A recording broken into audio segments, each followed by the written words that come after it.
Put him on the spot? Put him on the spot. Put him on the spot. Okay, in the back of the room, we were just chatting. You can tell the story. Tell the story how you got president today. First of all, my name's DiDio, in case you know.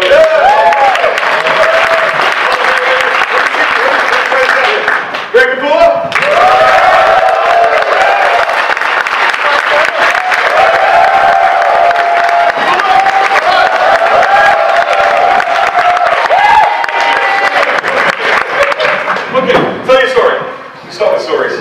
See, the reason why is we have an event that we can't talk about, so we're just going to make up stuff. So it makes it feel like we had a good time, but got no information from it.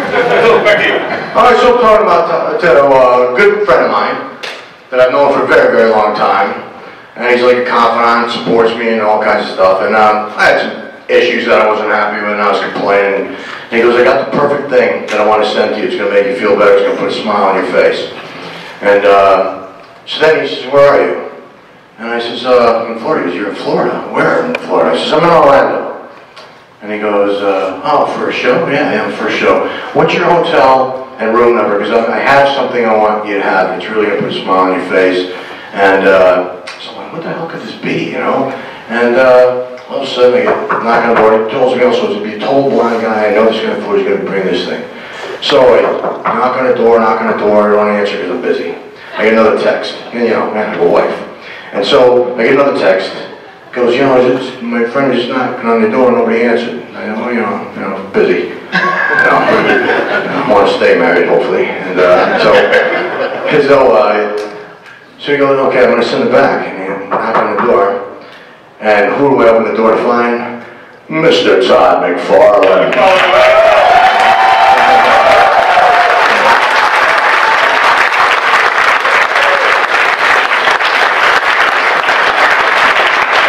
Todd was absolutely right, man. He sent me something that put a big smile on my face, man. I was like, Johnny! Yeah, so anyway, there's my boy right back there, man. Mr. Todd McFarlane.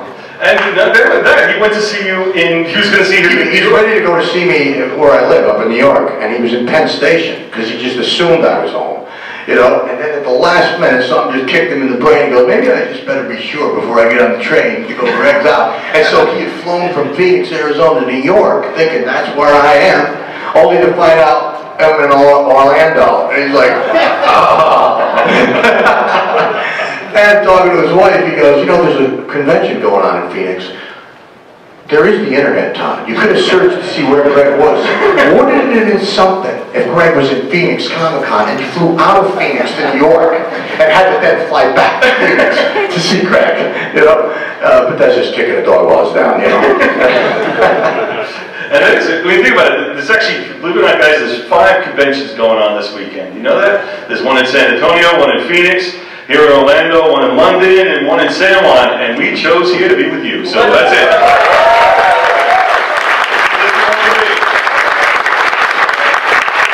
I should have went to Phoenix. Would have been a funnier story. Okay, now we're here for a reason. We're here to talk about the big event that DC is about to announce. I guess you guys heard about it. How many people here have heard about our new Dark Knights Metal big epic miniseries? Nice. And the good part is that by the time you leave this room, every hand will be up if I ask this question again. So I'm glad about that. And for that, Scott, I'm going to turn it over to you for a second, because this has been your baby for a while, and we're going to tell stories along the way. But Scott, tell us what was the origins for us, for metal, where did the story start from, and what are you hoping to accomplish with this series? Please share with us your genius. Well, first, I just want to say thanks again to everybody who's been so kind to us down here. It's been a real blast so far, and everyone that's also been really nice to my family and his family and my kids. You guys have been really awesome to all of us. So. I've sent you all your checks, thank you. So metal, for me, was when Greg and I were finishing up Batman, and I knew he was going to come back in about a year, I started thinking about, you know, what would be worth it? Like, what kind of story would we do that would make it worth your while to see us come back together? Because we had done everything we could with Batman to make it as big and crazy as possible. But at that point, I started talking to Dan and saying, well, what if we did a big DC event that went from, like, the Source Wall to the center of the Earth to Oa to everywhere? That was, like, you know, involving every crazy character that would make sense for the story, from, you know, the Justice League, obviously, to Dr. Fate, to Mr. Terrific, just everywhere. Just something that would give us all the toys to celebrate sort of the greatness of the DCU, and to do that kind of old school bonkers, out of control event, but in a way that sort of brought everything new. For us, like Rebirth has been such a great success, and it's been such a joy to be a part of, and thank you guys so much for being so supportive over the last year. I mean, it's really been an incredible time to be at DC, and one of the great things about doing an event under those circumstances is that if Rebirth is sort of about bringing back classic, right, and it's about bringing back all this legacy, and doing it in a fun new way, then metal is almost about sort of generating new. We wanted it to be something where it's like we can take the risks, introduce new characters, new concepts, and go as big and nutty as possible from go.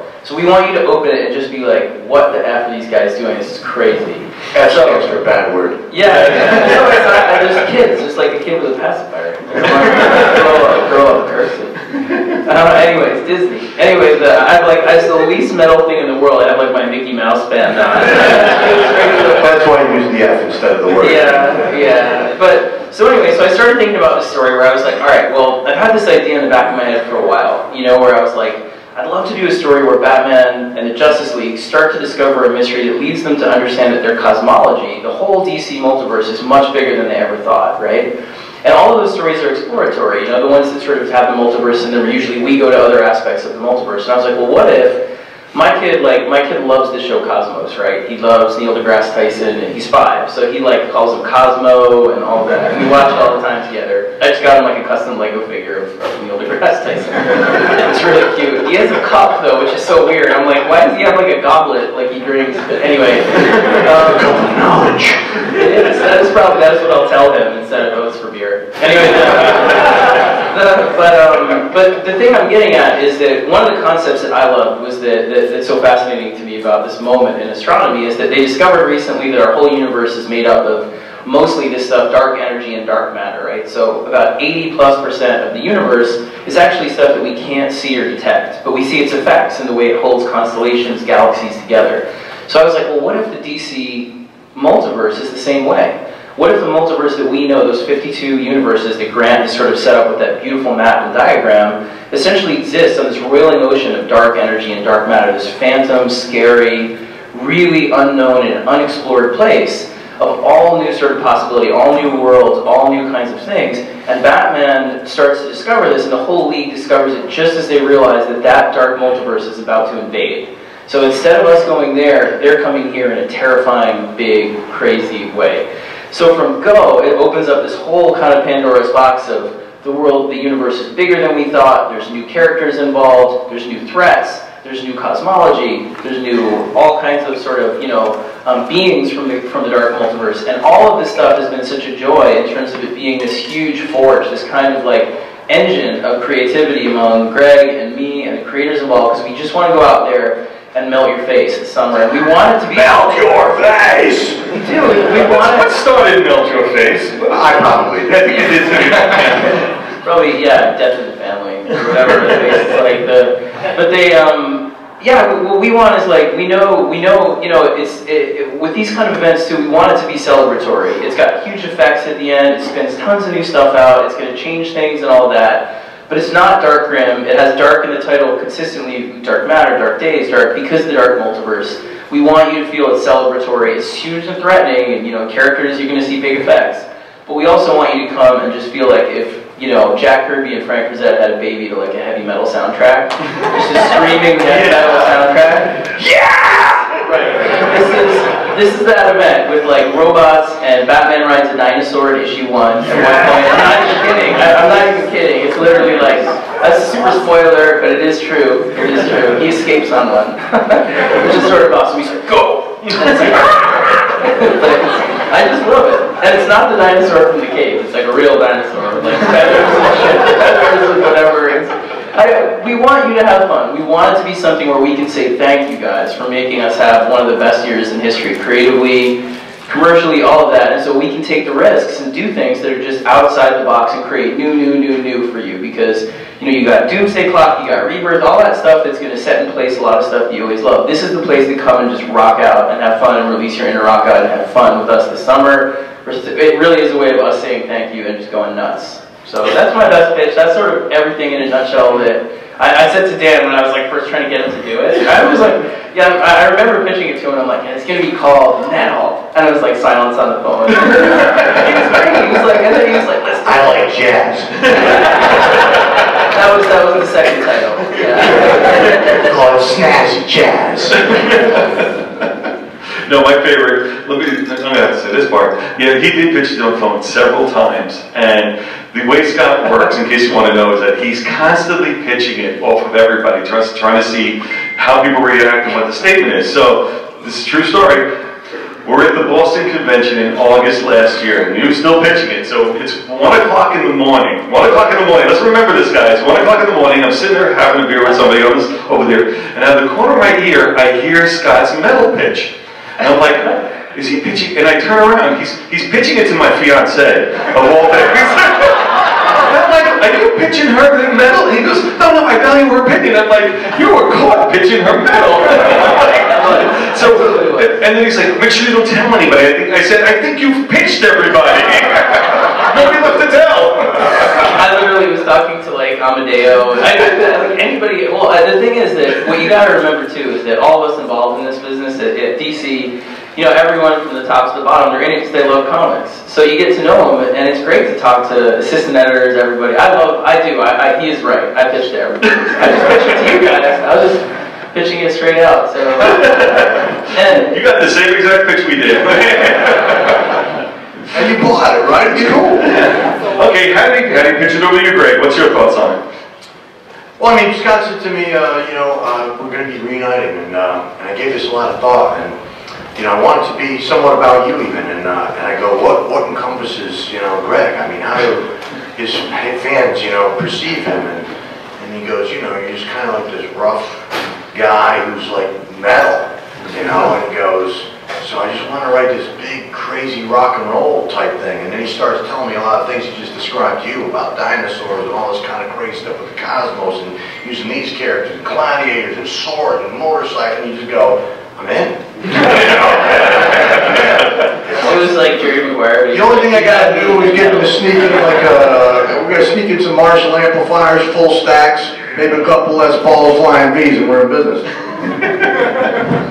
Well, and the other thing too is, it gives us a chance to create really big new threads. Really soon, just next month and so on, you're going to start to see more pieces of the story begin to become public and all that stuff. And it's really fun. It's meant to be sort of the first story that we get to do that uses all the toys, but we wanted to create something that's worthy of that big story when it comes to the level of conflict and threat. So it is something that's really going to shape, be exploratory and sort of introduce you to these whole new areas of the DCU and new characters, but it's also going to threaten them in a way that really shakes everybody to their core too. So it's got that big sort of bonkers stakes that I've always loved about DC. And the thing is, I'm relatively new to DC. A lot of you don't know or do know. I grew up kind of a Marvel guy, and I've worked for DC now for 5 or more years.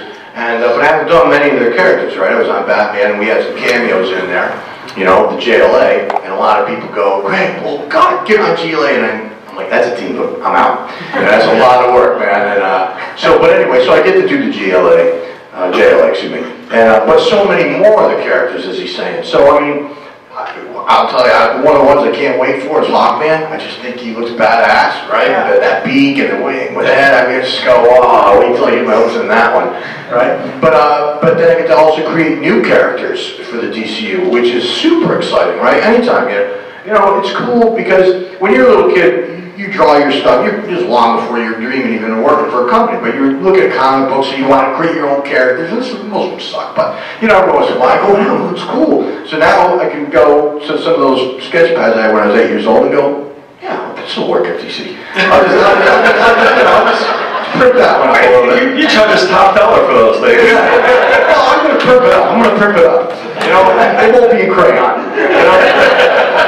So anyway, one exciting thing for me is that I get to touch so many of the characters at the DCU, if even for just short stints in certain scenes or whatever. That's going to be one of the most fun things for me, yeah? Yeah, and the other thing I'd say too is just the great thing about getting to see him do this, and he sends in designs all the time, and I promise you, really, really soon, like so soon that we almost were saying this panel, some of it, but it'll be really close to now. The designs that he's creating for these characters, villains and heroes. You're going to want them as toys. Yeah, you are.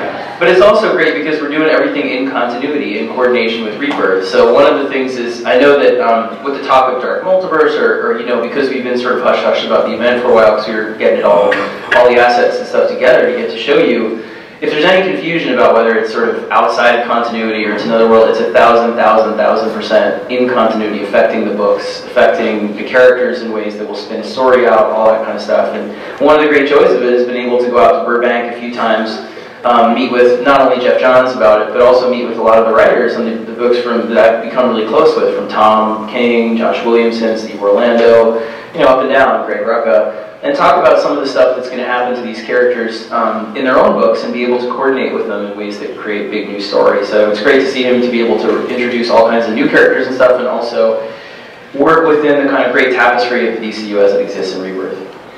You know what, I want to ask you guys a quick question. I'm going to build back to that for a second, but I want to go back to the construction and how we got to this spot too. How was it when you were working on Batman?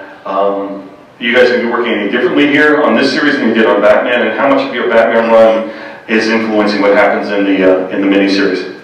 Well, as far as the way we're working, one of the things that we'd like to try is to go more like plot-driven, in the meaning that Scott came from a school, you know, giving full script, and that's, you know, every which is nothing bad. It's nothing bad. It's not a criticism. Super full script. Yeah, super full script. Just like the camera is a low angle, panel one, and the phone is in the foreground. You know, a little too much direction, buddy. You know what I mean? Don't be a jack of all trades. Stick to the writing. So I'll be the director. So, but anyway, Scott quickly, you know, learned, because I'm at the complete opposite end of how I was trained and how I learned and how I was accustomed to working. And like, I grew up at Marvel, and they were a plot-driven thing. So you get maybe 4 to 6 pages, you know, of story, of evocative writing, and then it was up to you to, you know, break that down, pace it out, and illustrate it. And it gave you some flexibility, because if you go, that'd make a great splash page or something, you could juggle things, move things, squeeze things, you know, move it around. And then after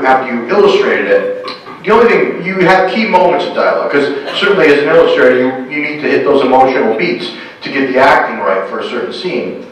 So that stuff would be provided. But so that is relatively sparse dialogue. And then they would get all the pictures back, and then the writer would then get inspired by what you drew, and then script to that. And Scott, in the beginning, I said to him, just give me the important words. And he goes, everything's important. Every word is important. And I go, well, you know, that's not really true, but okay. So that was the beginning. And so Scott and I have already been moving toward kind of where I think DC as a whole is trying to experiment and move toward now, which is to give a less angle about the scripting and the tight scripting, to give artists more room for visual creativity. Because at the end of the day, yes, you do need a great, solid, interesting, well-written story, but you're looking at pictures, right? So it's not like you're in the isolation of a novel. And so you have to then maybe give a little bit more leeway to the guy who's in charge of the visual aspect of things. So we're kind of, DC is trying to move in that direction to see if we can make, you know, more visually popping, fun to look at comics instead of putting the writing up front. Let's get the art as, like, you know. And so, but Scott has never, in his time, we've always moved in this way, just in a natural process. The way Scott has worked from the beginning, as he said, this super tight script, it quickly became, you know, maybe not as quickly, but after a few, you know, rock and sock and robot action, that he started to go, okay, I will tell him all this stuff. He still gives me all the dialogue, and he'll give me, like, as he sees story beats, and he goes, I need to write this way because I need to visualize. So you can interpret a story beat as a panel, right? So one panel, but he always goes, but you're free to take out some beats or put more beats in if you need them, okay? And so he's always giving me that freedom, and he'll write a scene, and he'll give me a couple ideas that he has, and here's one of my most endearing things that I have about Scott, is he'll say, or whatever you want, with an exclamation point, but it doesn't end there, it adds a smiley face at the end of that. Or whatever you want, exclamation point, smiley face! And it's at that moment that I'm reading this script that I always wish somebody would make one of those little plush dolls of a Scott Snyder that I could then pick up and go, I love you. And I squeeze it and go, Did you read the latest? I haven't read it. As you know, I've had some issues going on. Well, and also, like, one of the joys of working with him is that it's a trust thing where you get to know an artist and you realize that they can do it way better than you can. You know, the visual storytelling, all of it. So we've evolved to a place where I do kind of partial script, partial outline, where I'll say, like, from pages 2 to 9, here are the action beats, like, here are the beats, but, you know, no page breaks, no anything, sort of whatever you want to do. But the last one I sent, I'm trying to go even further. Like, the last one I just sent was only 9 pages long total, with, you know, all of it in there. You know, in a regular script, it's 20 pages. I mean, it's like, you know, you break it, it's 20 pages or whatever. So we found our own way of working, but I agree 1000% that, you know, the more room you can give guys like Greg, who are indomitable storytellers, the better the story will be always. You know, I remember exactly when I kind of learned that too, was issue 5, the turning. Issue 5, huh? You know, where Batman turns. Oh, that's all I get? Issue 5? Come on.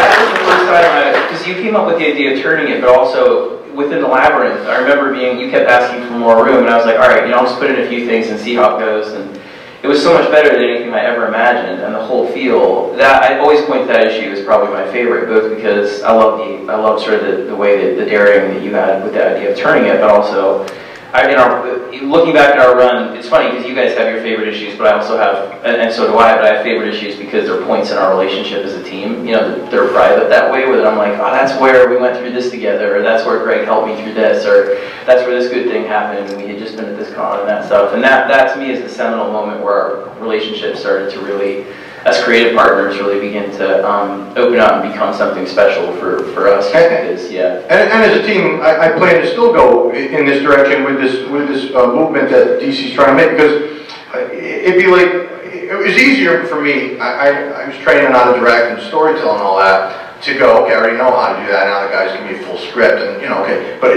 I think it's a harder transition for a writer who's always been so methodical and tight and scripting to then try and convert to my way. So I'm gonna stay close with Scott at every step of the way to make sure that we get something that really, really, really works.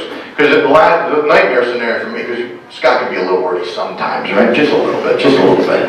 And I go, so my worry is that if I don't have the full script and I illustrate it as I would, that all of a sudden too much words will be plastered onto the art or something like that. So to me, I still think we have to feel our way through this field until we get to the right spot. It's not going to be just like, we're going to just do it that way. And I love him, and he loves me, and we're just going to work close together. He sent me, as he said, his new approach. He's going to tell me what you think. I haven't looked at it yet, and we'll look at it, and we'll just, because the goal, it's not about, oh, he's got the ego, or I got the ego, and I have to have the upper hand. It's about you guys, right? Because you guys are the ones shelling out $4 for a comic book, which is not a cheap price, right? They were a lot cheaper when I was growing up. And so $4, you want to make sure that at the end of the day, you didn't think that you threw that $4 away. You want to be happy and content and go, that was awesome. That was cool. And that's our goal. So no matter, you know, what approaches, you know, our goal is to get our machine fine-tuned so that we can get the very best result. So if that means he goes a little looser, gives me a little room, I go, no, you can add some words there, wherever we land. You are the #1 main interest, and also for DC because they pay us, right?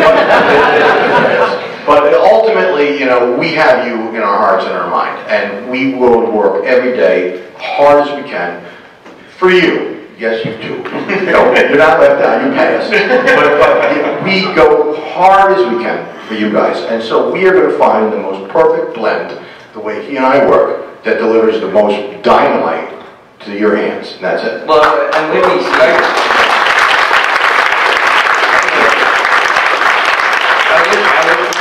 pages too. I mean, the stuff that he's already turned in is easy. So cool and fun. So good. He did a page. It's like the Justice League standing in Gotham where I can't give away what, but like Flash is like investigating, trying to find a door to something, and just the way he draws the lightning for Flash and going around the Justice League all standing there, it's like one of my favorite images of Justice League ever. It's so good. I really can't wait for you to see this stuff. So. And I gotta draw them in gladiator outfits, which you've seen online. Yeah. Come on, JLA and gladiator outfits with swords and everything like that, and battle axes.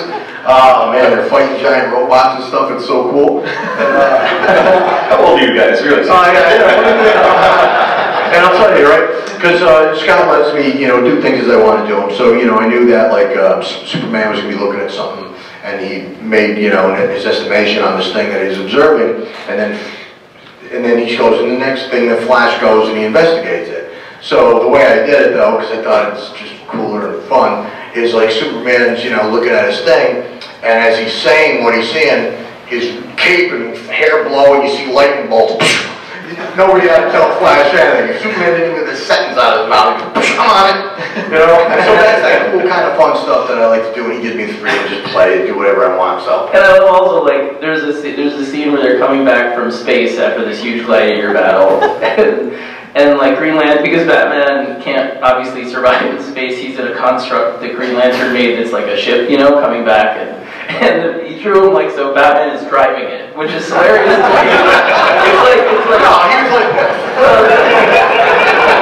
It's like he knows that Green Lantern knows Batman well enough that he can control drive. Even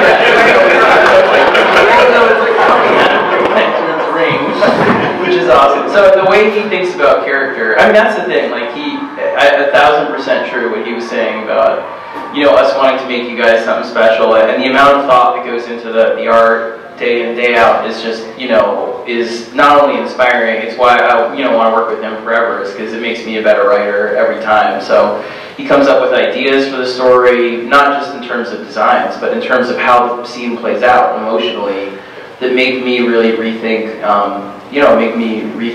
each way how to make it better. So in that way, it really is. I could not be prouder of this book so far. I mean, and honestly, it really is. I think it's going to be something that really surprises you. And I won't settle on anything. I drew this splash page, and by any estimation, people went, "That's great," and they did say, "That's great." And I go, "No, it's just not good enough." And my wife is going, "Are you crazy?" And I go, "It's just not good enough."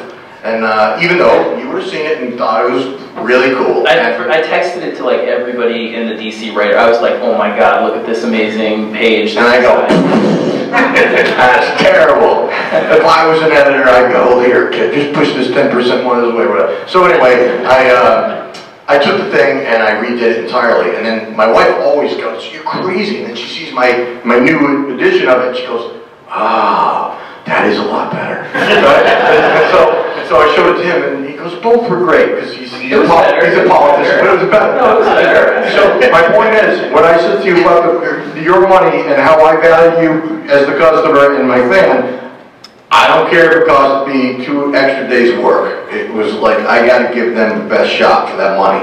And so wait till you see it. Giant robot member. Yeah, it's page 10, I can tell you. And that's the other thing too, is like, I read this opening scene that Scott had for our first issue of Metal. And it's so exciting with the JLA, all dressed in their gladiator garb, they're fighting giant robots in an arena and outer space.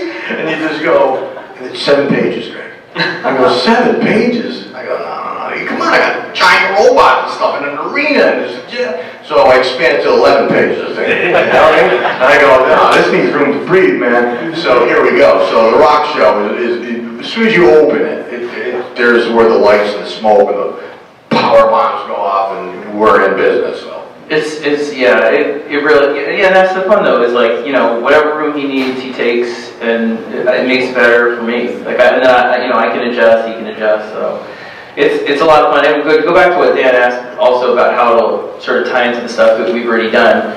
We want it to be something that if you happen to not read anything of our Batman, doesn't matter. You can pick it up and it's the story is self-contained entirely, so it's always user-friendly in that regard. But if you did read our Batman, there are all kinds of sort of connections where essentially the way that the Justice League, this is a little bit of a spoiler, discovers this dark multiverse and its existence, and that these things are coming here to take over in this really terrifying way, is that Batman has been taken advantage of from the moment he started in our run with the Owls all the way through Tom's run, where he's being laced. The key to the mystery is nth metal. The nth metal has these properties that nobody in the DCU has ever been able to fully explain. It heals you, it makes you fly. If you're stabbed with it, all of a sudden you start living multiple lives. It's Dr. Fate's helmet, it's Deathstroke's armor. It has all kinds of weird properties that seem to not be of this cosmology somehow. So ultimately what Batman realizes is that he's being secretly laced with all these different metals over the years from these different adventures to add up to a particular number on the periodic table that's going to open up the door. Isn't he smart? So it's really... when you start to see all the kinds of things, because I started thinking about this story a long time ago, as they'll attest. Like the name and all that stuff, and the things, like the little things, you know, some of the stuff came over the last year. But in terms of doing a capstone to everything that we did and something that would blow the DCU up in a fun way, it started to be like, well, what's one of the connections? Well, Batman, there's Electrum in Torvalds and Dionysium in the Joker stories, and then there's Batmanium and Batman stuff, and super heavy. And well, there's this weird connection of these strange secret metals. So I was like, oh, well, what if Batman has been part of a mystery that he didn't even see until now? And once he sees it, it's the first mystery he ever does not want to solve. He's like, I don't want to get to the end of this thing because I'm afraid it points back to me. And so it really becomes this thing. It uses Batman as kind of the doorway, but as this huge sort of DCU epic, out of control thing. So for those of you that have read our stuff, it'll be fun because you'll see things from the SWAT team at Endgame, the bedrock from 0 Year Joker. His history with Batman comes in a big way, both in the two Prelude issues, which I would just point to also for you guys, just not to hawk them, but because the Forge and the casting, we couldn't call them that Prelude to Metal because we hadn't announced Metal yet. And because they're cool in themselves, because it hints at, you know, the Dark Matter books and all those cool things coming out. But these two issues in June and July, Dark Days, The Forge, and Dark Days, The Casting, with John Romita Jr., Andy Kubert, and Jim Lee, written up with by me and James Tynan, are really, really fun in the regard that they set up the stakes of the whole story, give you all these big Easter eggs, explore the mythology, and bring you some big beats that'll affect everything in a different way too. But you'll see a lot of that stuff that was through the history of our run, all the way back to the very first issues, all the way through stuff that Tom has done with Psycho Pirate and all of that, laced all the way through.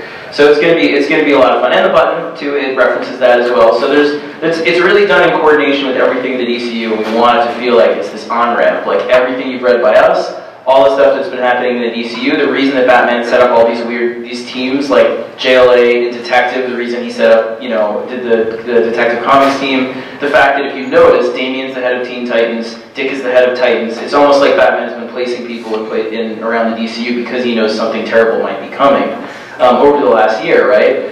All of that comes to fruition from the frequencies that Flash discovered while he's on the button trip, everything comes to bear here. So that's why we wanted it to be something that if you've read our stuff, or you go back and read it, it rewards you in all kinds of fun ways.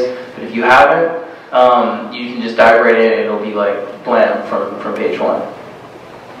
I got this one big question. That Batmandium, that isn't around his bones, is it? That would be, yeah, right? Just checking. No, I mean, this is honestly one of the good things. I mean, Scott's laying it all out. He just touched upon the casting, the Forge and the Casting, which are the Prelude books that take place in June and July, getting us into the big event, which is Metal, and touching upon a couple of other things I said too. Greg's absolutely right. We are really focused, and we really realize the best comics are the ones created when it's a truly collaborative process, when the writers and artists are working together hand in hand and really getting a chance. And actually, Greg's the one who started us thinking along those lines. I mean, there's a point there. You said you're not getting my full work. You're not giving my full effort. And he says you're only getting 70% Greg work on it. Greg Capullo on the page. And I'm like, how about? No, I got another 10% Greg on it. But he said you're only getting 70%. I said, well, I'm saying I'm paying 100%. How do I get 100% on the page? But and it really was. And he started talking about the process. And when he talked about it, I heard the same things from people like Andy Kubert and John Romita and Jim Lee, all guys who really came from that system where they really were very hands involved on the creation of the books. And you're right. certain people can do it, but when they can't, some people can't do it, but if you can do it, we should take advantage of it. And the fact that you have such a great collaboration between these two, you want to take full advantage of both their skills and ability, and that's the way to do it. But then the other side of the coin is teaching by example, and that's why we lean on Greg and Andy and Jim and John to really help set the tone and the style that hopefully we can bring out to other talent and teams and through our series. I agree completely. You know, when you buy a book, you know, the art sells you the first book, and the story keeps bringing you back. That's why it's so important for everybody to be involved and be part of that process. So I think it's such a great initiative you're doing, Dan, with that, honestly. And just to but I bet you Pete Tomasi would like to stone me. no comment. Just to give credit where it's due, you know, a lot of the time I think when things go well for a company or whatever, you can kind of sit back and try and milk more of the same from you guys. And one of the great things about Dan, honestly, and one of the reasons that I've loved working for him over the last 7 years is that whenever things go well, or even not, but when things especially are going well, he's always up for taking risks and reassessing. And the fact that I think he looked at the line and said, you know what, we're doing really well, but we need artists also to take the lead here because, you know, it's true, the best books, the ones that have been the most successful pairings in Rebirth too, are ones where those guys get along really well too, like Pete and Pat, and work together forever, and they have a shorthand, Greg and I have a shorthand. You know, when you realize as a writer, the best stuff you're going to get is when you just give it away. Like let the artist do what they're going to do when you have somebody you really love and trust. And so again, credit to Dan and DC for the Dark Matter books and the emphasis that they're placing on artists this year, because it really is, it's a great thing to be a part of. As a writer, it makes our job more exciting in that regard. It never feels like it's being detracted. It's like when I get to work with John Romita, or all the different, that's what All Star was about for me, was trying out, working with all these different artists that I had before. And the joy is just giving the story over, finding out what they want to draw and letting them do it in that way, and then you get a better story. So I'm really proud of what Dan's doing and what DC's about this year. It really is exciting. Yeah. One of the things that I always like to point out too, these two guys, as hardworking as they are, as collaborative as they are, you get great story, you get beautiful art, but what you've gotten, I think what's been forgotten, is consistency in the business. We always say, how does an artist become great? And it's not just because they can draw beautifully. A lot of people can draw beautifully. It's being able to be out there month in and month out. And I think the 5-year run that you guys did on Batman really just set a new standard, or reminded people what the standard is. Reminded people of an old standard. You're right, absolutely right. And I think that's what's important right now. I think you develop that loyalty and that relationship with the fans. With the talent, because they're there, there's a trust that comes in. You know that when I buy that book, I know what to get because I know who these people are. So from my standpoint, that's something, again, is the way to lead by example, is by showing people that we make a commitment by taking on these books. It's not about just doing one issue and then selling prints in a convention hall for the next 3 years. Yeah. It's about going out there month in and month out and applying your craft, getting people to like you, build that fan base up, and that's why we're able to take a winning team on Batman and moving on to our first big event book in quite some time, really, when you think about it. And that's exciting to me to see them over there and be able to take that energy and take that fan base they built and really expand it outward. I do want to build on one more thing that Scott said, because he brushed upon it, but I can't stress it enough that he did, how important and integral this is to the DCU. This is not separate and apart from Rebirth. Just because it doesn't have a Rebirth banner doesn't mean it's not part of the DCU. And during the course of this, there will be other material to show the full expanse of the series. There'll be a series of one-shots, but this story will be crossing over with a number of titles, ongoing titles during the course of the series, just to show you how interactive the entire universe is in the story, and then we'll see the cause and effect of metal, into the DCU following the event as well, which is, again, what you expect from a major event book. Well, also one of the great things that, and going back to not make it too much of a love fest, just going back and forth, but one of the great love for everyone. Well, no, I mean, look, we've all been working together a long time now. I feel like we're family. We've had knockdown, drag-out fights in all kinds of ways, but we are. I always will come on top because I'm heavier. I just mean this way. But the thing is, like, at the end of the day, one of the great things is, not only has Dan always been like, show me something better, but you know, when things have been going well, especially like this, we have a plan. Like, the great thing is we're able to say DC, like, what he just said about, like, how metal will affect the books, right? All that's already determined. We had a summit 2 months ago, 3 months ago, where I met with all these different writers, and I was like, what do you want to do? Here's the story.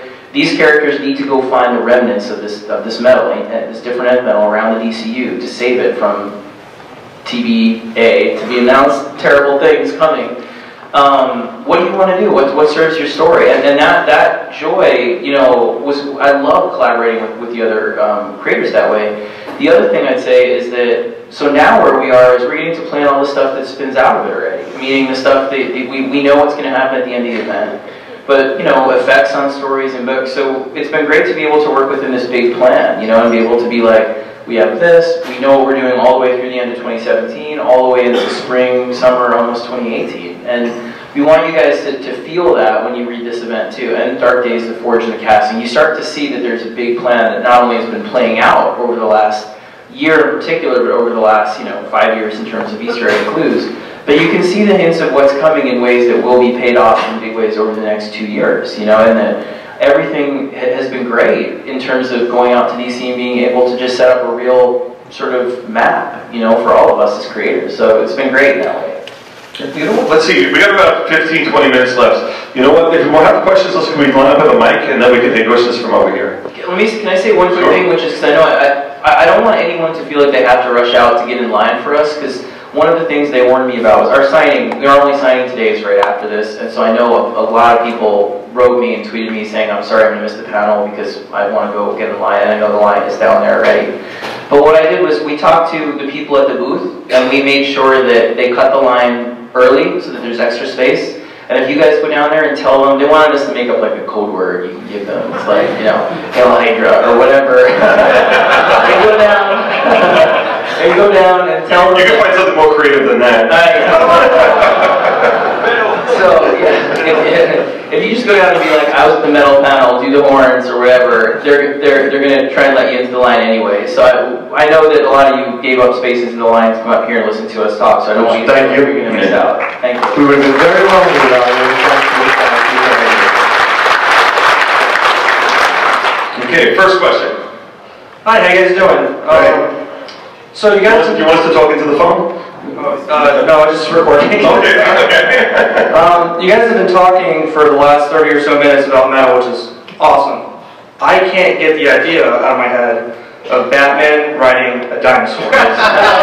Does the dinosaur have a name? Does it talk? Is it going to be the next Robin? Can you tell me about that? That's really interesting. That would be great if he's like, come on, Robin. It's like, can you name it Sean? That'd be cool. For a small fee. Exactly. No, it's gonna be a lot of fun. It exists on Black Hawk Island. That's all I'll say. So. Okay, cool. Well, thank you guys for coming in. Orlando's great to have you, and I hope you guys have a good time. Thanks for having us. Hey, you want that back? It's great to see you. My question about metal would just be, what are some of the specific influences, either on art or storytelling, that you had for the story, and what do you hope its influence will be for the future? Well, I spent a lot of the time over the last year rereading events from both companies, just going back and forth and seeing what makes them really work. And there's always the stuff of the effects at the end and those things, but what I feel like really makes them work is when they feel like you're getting more than you paid for when you turn in, where it's like, more story, more characters, more surprises, all of that. So I wanted it to be something that felt bonkers in the best way that DC events can, where Marvel ones usually, to me, looking them over, are more grounded and have more sort of long, emotional, cumulative builds and stuff, and that DC will just drop stuff on you, where it's like, this dude is riding the tuning fork from Infinite Crisis back here, filled with magic and characters and the world change, and it's awesome, because you're just like, yes, let's do this, and it feels summer and epic and all that. So Jeff was a big influence, as he's been, you know, the architect of many super successful events for us, but honestly, the biggest influence was him, being like, you know what do I want to see him draw? What's going to make a story? I know the story's personal. It's Draw, monkey, draw! it's a personal story. It's about, you know, for me, it's about Batman characters realizing the ways in which history can suddenly fall backwards into a terrifying, you know, dark place, and things can come out of the shadows that you don't expect. It really is about sort of being like, what the hell craziest thing can we take advantage of to make this story just make you feel like we're celebrating you, the fandom, the characters, all of it, and surprising you along the way with every nutty thing. And the other day I was just telling Dan about stuff where I was like, pulling a certain character out, and I was like, and then Batman picks him up, and you were like, what? I can't believe that's even in there. And it was like, it's that kind of story where the influence really is the relationship with Greg and me and Dan, and being able to say, let's have fun, let's go crazy. Yeah, there's not an influence on the art end, you know what I mean? I just do what I do. It gives me fun stuff to do. It just excites you like you did when you were a kid drawing comics, right? So it just brings the excitement into your heart that makes you want to do fun, cool stuff. So there's not like another artist who's got, you know, that I'm thinking about or anything. I just do my thing, you know what I mean? And so it gives me the stories, my art goes, and then I start moving my pencil, and that's how it works. I always have to make sure he's like super in love with it too. Oh yeah, I can show you the texts. Did you read my story? Yeah, what did you think? It was good. It was just good? No, it was fine. Just fine? You didn't love it? No, I loved it. Was it great? Yes, it was great. It was fine, it was good, it was great. I love it, it's the best, you're the genius. Go to sleep now. He does it to mess with me too. I do, I mess with it. My wife thinks it's so mean, right? Because she sees me, I'm playing. I go, look at it. This is just good. And I'll go, I'm not going to answer for a while. And he starts going crazy. My wife goes, you're so mean. You're so mean. I go, no, this is what guys do, you know what I mean? And then I go, are you mad at me or something? You haven't answered for the last 10 minutes, right? And I troll him for a little while until I finally go, yes, it's great. You can go have fun with the kids, man. Thank you very much. Thank you. All right. Okay. What you guys do is great in DC, and what's even better for DC is the fact that you guys are allowed to work on your own personal projects. I know there was an announcement for Scott, you're having something coming out later this year. I was wondering if you both could talk about things that we see from you from outside of DC coming soon? Well, yeah, I mean, I think it's always fun to sort of do stuff that it's almost the way I was describing it to Dan is almost like DC is my home. You know, I've been here for 7 years now. We have a relationship where I feel great about the company, the people I work with, I love from editorial all the way up. And so I always know I'm going to come back and do stuff at DC and be there. I have no plans to do anything about DC for a long time at this point. But it's fun when you work at a certain place all the time, especially you know, until when I already had stuff at Vertigo, to be able to go out and say, you have like a country house or a small place where you like get away from all the people you know and explore things like that are smaller projects that you're just doing for yourself in different ways. So for me, yeah, I have Witches coming out again, but I've been working with Jock, which I'm really excited about. He had Reborn this year, which was awesome. And it gives you a little bit, you go and you grow. It gives you, you don't have, you know, when you do, the one thing I'd say, and again, this is really about metal, but the fun thing when you do create your own is that it's an inverted sense of purpose. Like, when I do these characters are bigger than me, meaning, and any of us ever. Batman is, you know, Batman, right? And so my job is to make you to come on and tell the best stories I can and make you care about the things that I care about that he's making me brave for in relation to. So like, I come on and say, I want Batman to face this thing I'm terrified of for my kids. I hope you agree. With Creator Owned, you care about me, because you probably know me from whatever. You don't care about anything I'm building. I have to make you care about the things I'm building, the characters, the mythology that you don't know yet. So when you go and you do that stuff, it just flexes totally different muscles and it energizes you to come back and do this, because it's working from 2 different ends of the spectrum in that way. And it's a joy, like watching him, you know, one of the things I'll say super quick and then shut up is that when he was on Reborn, we never stopped going back and forth. We texted and talked all the time. So it's not like, oh, we're off doing our own thing and now suddenly we're thrown back together. We were talking the whole time in the way that it's a joy to get to see him flex all kinds of different muscles on independent stuff that way, and then know we're going to come back and use some of those skills in new ways over here too. It would be the fun thing with doing Creator Own, which I just did Reborn, which is, to me, my proudest work so far, with Mark Miller. Oh, thanks. But it's like, and especially some of the subject matter, because if you picked it up, you got all that fantasy stuff with dragons and everything, you know, just off-the-wall ride, aliens, everything. And so that really brings me back, because when I was growing up, you know, I was a big Frank Frazetta fan and all that fantasy stuff. And so I draw that stuff crazily all the time, but I get in trouble for it at school because the art teacher wanted me to paint bowls of fruit, and I'm like, oh, come on, bowls of fruit? No, look at this. And anyway, so it's very slightly, I don't want to regress. Anyway, so anyway, that was really fun because now there's my the essence of a lot of the stuff from my youth, and Mark gives me this story, and so now I get to create all this world just from the ground up. And so one of the great things about doing that too is nobody can tell you that it's wrong. Nobody. You know why? Because it didn't exist before, you just made it exist. And that's one of the joys. So there's nobody going, it has to look this way, you have to do that, you have to... No, it's all yours, and so you bring this entire world to life for people. And to me, it's no greater joy than to just create from scratch and just go, here's a whole world to look at. So anyway, there's the joy for me of doing it. Thank you, guys. Are you sure that the last Read one was your best favorite work and not anything prior to that, like Haunt or anything like that? You know? Nah, Haunt was a lot of fun with Robert Kirkman, but I had more time and more creativity. That was already created. I'm created. Okay, thanks. Next question? Yeah, I've had a question. Could you tell everybody here in articulate detail and excruciating depth and length why you think, why you know Spawn is stronger than Batman? I'll bring it back, take copious notes to your answer.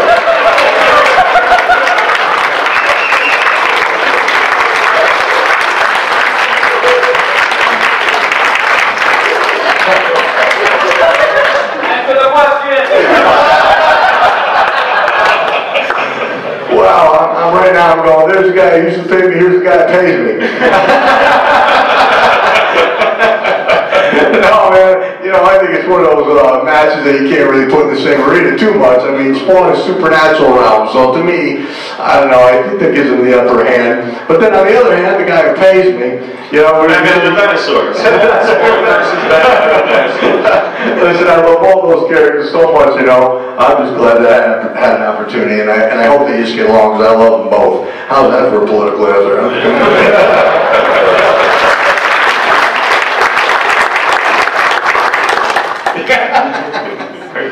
So has there been any talks of having a DC Unlimited app? Always under consideration. Okay. Remember that. There's a lot of talk about things like that right now, and we know there's a lot of interest on that, but we're looking at what's the best way to go about and do it. Yeah. Cool. And then if I can ask another one, has there ever been an event or something that you want to do a crossover? Because all the characters affect each other in the DC universe, which I like the most. So has there ever been say, I wanted Nightwing for this story, but hey, he's Agent Grayson now. Has anything like that ever happened to you, where you have to sort of rewrite the story based on? You want to take it? Because Nightwing's back to being Nightwing again with rewrite. Okay, so you can take that. No, honestly, the one again. I know it sounds hokey, but we're all pretty close as writers at DC right now. And we've had a bunch of meetings and summits, and so no, I mean, if somebody says initially Tom was going to be in the past because he's doing this Joker Riddler story, so he wasn't going to be able to be a part, and that's super cool. You can use Batman to your detective or whatever, and then it was like, oh no, he's going to be back in time, so he can, and no, it really. You just work together. I mean, it really hasn't been ever anything where I'm like, oh, I'd like to use this character or work with this character, but I can't because, it's more, okay, well, if that story's going, you find another way to do it. And no, it's never been an issue, honestly. Yeah, the answer is no. Yeah, but there's two caveats to that. Number one is there's a lot more natural conversation taking place between the writers so that they have a better sense of the story, and that which is good instead of it just coming down and somebody dropping it on a table saying you got to make this work. And the other side of the coin is what's been great about what Scott with this is that the amount of planning that's gone in advance has given everybody enough time to know when they might need to cross over because they want to. And they might be working on something else at that time, so they find natural breaks in their own storytelling, but they can drop over a crossover event so they can participate. Because a lot of folks like to participate in the big events because it's kind of exciting to be part of it, When you see the ways that they can cross over, like back when we did Joker, it was like, who wants to use the Joker in the Batbooks? And it was like, everybody put their hand up. It's like that here, where the stuff coming from the Dark Multiverse is going to be so fun that when I asked everybody on the books, like, do you want to be a part? They were all in, so everybody's pretty much in. Very cool. Perfect. Thanks, guys. There you go.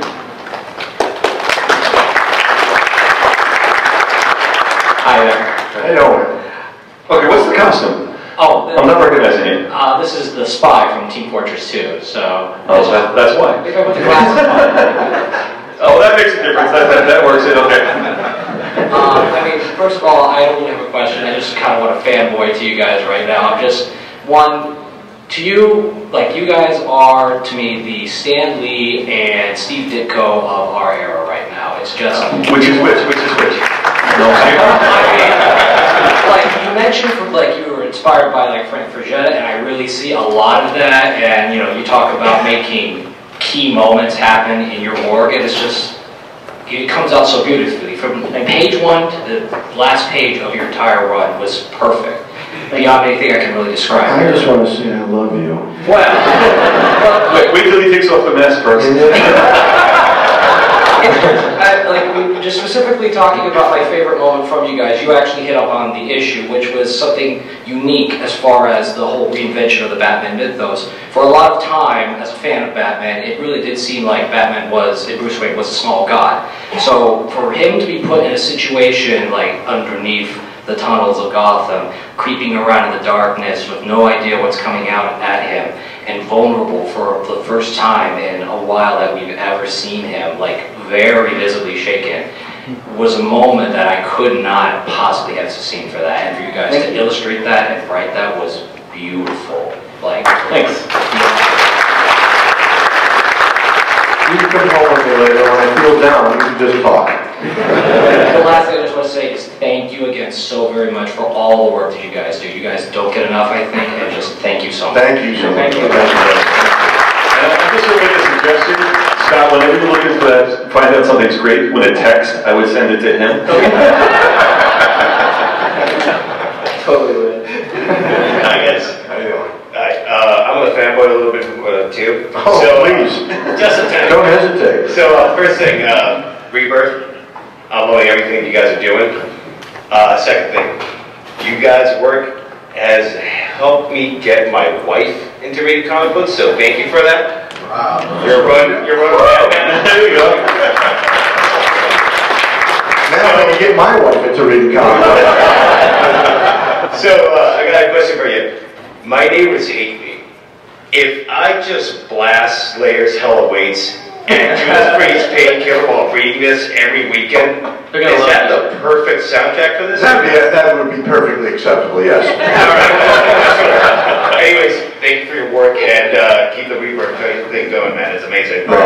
Great. Thank you now. Okay. I think we're at that time. So you're the last question, sir. Make it a good one. Alright. Well, first I just want Unless you just want a fanboy, that's He likes to make us a up little bit of a fanboy, because like, when I came in here, I admittedly didn't really know a lot about metal, but after hearing you, Scott, like, talk about it, I am very excited now. It sounds like a lot of fun.